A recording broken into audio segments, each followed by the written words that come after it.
Super ஓவரில் பயங்கர twist. சூரியவன்சிக்கு England அணி கொடுத்த ராயல் சல்யூட். எழுந்து நின்று கைதட்டிய ஒட்டுமொத்த மைதானம். கிரிக்கெட் உலகமே ஸ்தம்பித்து நின்ற அந்த ஒரு தருணம். அதாவது இந்தியா மற்றும் இங்கிலாந்துக்கு எதிரான கிரிக்கெட் தொடர் என்பது தற்போது நடைபெற்று வருகிறது.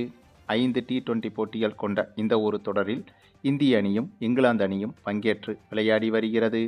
அதிலும் இந்த தொடருக்கு முன்பு இந்திய அணி அயர்லாந்து அணிக்கு எதிராக 2 T20 போட்டிகளில் விளையாடி 2 போட்டிகளிலும் தோல்வியடைந்து அந்த தொடரை மொத்தமாக இழந்து மிகப்பெரிய அவமானத்தை சந்தித்திருந்தது. ஒரு கத்துக்குட்டி அணியான சிறிய அணியான அயர்லாந்து அணியிடம் தோற்றது என்பது இந்திய அணிக்கு மிகப்பெரிய மான பிரச்சனையாகவும் மாறியது. ஆனாலும் கூட இந்த அயர்லாந்து தொடரில் இந்திய அணியில் முக்கியமான வீரர்கள் பலரும் கலந்து கொள்ளவில்லை. பும்ரா, பாண்டியா, சூரியகுமார் யாதவ், யாஸ்வி ஜெய்ஸ்வால் உள்ளிட்ட பெரும்பாலான முக்கிய வீரர்கள் கலந்து கொள்ளவில்லை. ஸ்ரேயஸ் ஐயர் தலைமையிலான இளம் வீரர்கள் கொண்ட இந்திய அணிதான் கலந்து கொண்டது. அந்த ஒரு விஷயம்தான் இந்த தொடரில் இந்திய அணி தோற்றதற்கு ஆறுதலாகவும் இருந்தது. அதே சமயம் என்னதான் இளம் வீரர்கள் மட்டுமே இந்த அயர்லாந்து தொடரில் கலந்து கொண்டிருந்தாலும் அந்த பட்டியலில் அபிஷேக் சர்மா, சூரியவன்சி, இசான் கிசான் உள்ளிட்ட நட்சத்திர பிளேயர்கள் கலந்து கொண்டனர். அப்படி இருந்தும் கூட இந்த அயர்லாந்து தொடரில் இந்திய அணி தோற்றுப்போனது என்பது மிகப்பெரிய ஏமாற்றமாகத்தான் பார்க்கப்படுகிறது.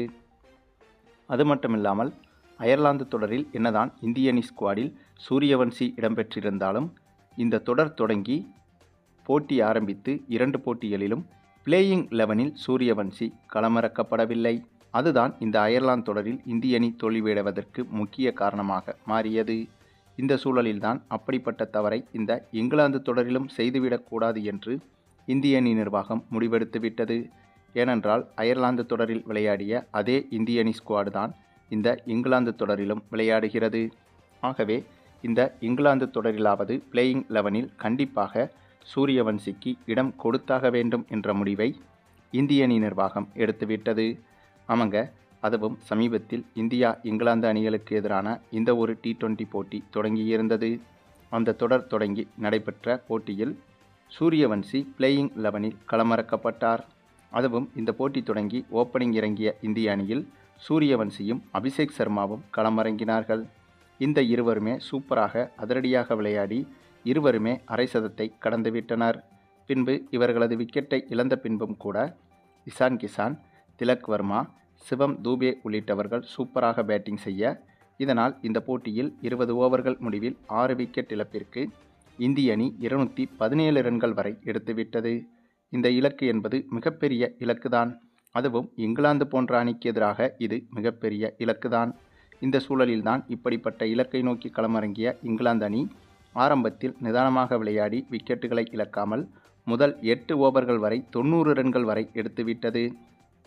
இதன் காரணமாக இந்த போட்டியில் இந்திய அணியின் வெற்றி என்பது மிகப்பெரிய கேள்விக்குறியாக மாறியது. பின்னர் 9 ஓவருக்கு பிறகு ஹர்ஷ்தீப் சிங்கும் ஹர்ஷித் ராணாவும் சூப்பராக பந்து வீசி இங்கிலாந்து அணியை ஓரளவுக்கு கட்டுப்படுத்தி விக்கெட்டுகளையும் கைப்பற்றி வந்தனர். இதனால் கிட்டத்தட்ட கடைசி ஓவர் வரை சென்ற இந்த போட்டியில் வெற்றி என்பது இந்த இரு அணிகளுக்கும் சமமாக செல்லக்கூடிய சூழ்நிலைதான் உருவானது. ஆனாலும் கூட கடைசி ஓவரில் சூப்பராக விளையாடிய இங்கிலாந்து அணி வெற்றிக்கு அருகில் வரை சென்றபோது எதிர்பாராத விதமாக வெற்றி பெறுவதற்கு தேவையான முழுமையான ரன்களை பூர்த்தி செய்யவில்லை. அதாவது இந்திய அணி நிர்ணயித்த இலக்கை தாண்டி 1 ரன் கூடுதலாக எடுக்க முடியாமல் இந்திய அணி எவ்வளவு ரன்கள் எடுத்ததோ அதே ரன்களைத்தான் இங்கிலாந்து அணியாலும் எடுக்க முடிந்தது. இதனால் இந்த போட்டி சூப்பர் ஓவருக்கு சென்றுவிட்டது. பிறகு சூப்பர் ஓவரில் பேட்டிங் செய்ய களமிறங்கிய இங்கிலாந்து அணியை பொறுத்தவரையில் இந்திய ரசிகர்களுக்கு பயங்கர அதிர்ச்சி கொடுத்தது இங்கிலாந்து அணி. ஆமாங்க, இந்த சூப்பர் ஓவரில் இந்திய பவுலர் ஹர்ஷித் ராணா தான் பந்து வீசியிருந்தார். ஆனால் அந்த ஓவரில் இங்கிலாந்து அணி 4 சிக்சர்களை விளாசிவிட்டது. எப்படி? சூப்பர் ஓவரில் 4 சிக்சர்கள். இதுதான் இந்திய அணிக்கு மிகப்பெரிய சறுக்கலாக அமைந்தது. அது மட்டுமில்லாமல் அந்த சூப்பர் ஓவரில் 4 சிக்சர்கள் மற்றும் 1 சிங்கிள் ரன் என அடித்து மொத்தமாக 25 ரன்கள் வரை அடித்துவிட்டது இங்கிலாந்து அணி. பின்னர் இவ்வளவு பெரிய இலக்கை சூப்பர் ஓவரில் சேசிங் செய்ய களமிறங்கிய இந்திய அணியில் சூரியவன்சி களமிறங்கி இங்கிலாந்து அணிக்கு எதிர்பாராத அதிர்ச்சி சர்ப்ரைஸ் ஒன்றை கொடுத்திருந்தார். ஆமாங்க, இந்த சூப்பர் ஓவரில் பேட்டிங் செய்ய களமிறங்கிய சூரியவன்சி இவரும் அடுத்தடுத்து முதல் 4 பந்துகளில் தொடர்ச்சியாக சிக்சர்களை பறக்கவிட்டு 4 சிக்சர்களை அடித்துவிட்டார். இதனால் கடைசி 2 பந்தில் 2 ரன்கள் எடுத்தால் வெற்றி என்ற சூழலில் அந்த சூப்பர் ஓவரின் 5வது பந்திலேயே ஒரு பவுண்டரியை மீண்டும் பறக்கவிட்டு 28 ரன்கள் எடுத்து இந்த போட்டியில் அபாரமான முறையில் இந்திய அணிக்கு வெற்றியை தேடி கொடுத்திருந்தார் சூரியவன்சி. அதாவது சூப்பர் ஓவர் என்று வந்துவிட்டாலே அதில் 10 ரன்கள் அடிப்பதே மிகப்பெரிய கடினம்தான். அதுவும் சூப்பர் ஓவரில் முதலில் பேட்டிங் செய்யும் அணிக்கு இலக்கு என்பது இருக்காது. ஆக அவர்களால் அதிரடியாக விளையாட முடியும். அதாவது சூப்பர் ஓவரில் முதலில் பேட்டிங் செய்யும் அணி அதிரடியாக விளையாட முடியும். ஆனால் இரண்டாவதாக பேட்டிங் செய்யும் அணிக்கு இலக்கு என்பது 10 ரன்களுக்கு அதிகமாக சென்று விட்டாலே பெரும்பாலும் இரண்டாவதாக பேட்டிங் செய்யும் அணி சூப்பர் ஓவர் போட்டிகளில் தோற்றுவிடும். இதுதான் இதுவரை கிரிக்கெட் வரலாற்றின் புள்ளி விவரங்களும் சொல்கிறது. அப்படி இருக்கும்போது இந்த ஒரு போட்டியில் எதிரணியான இங்கிலாந்து அணி 25 ரன்கள் வரை மிகப்பெரிய ஸ்கோரை சூப்பர் ஓவரில் எடுத்த போதும் கூட அதையும் கூட சூப்பர் ஓவரிலேயே சேசிங் செய்து காட்டியிருந்தது இந்திய அணி.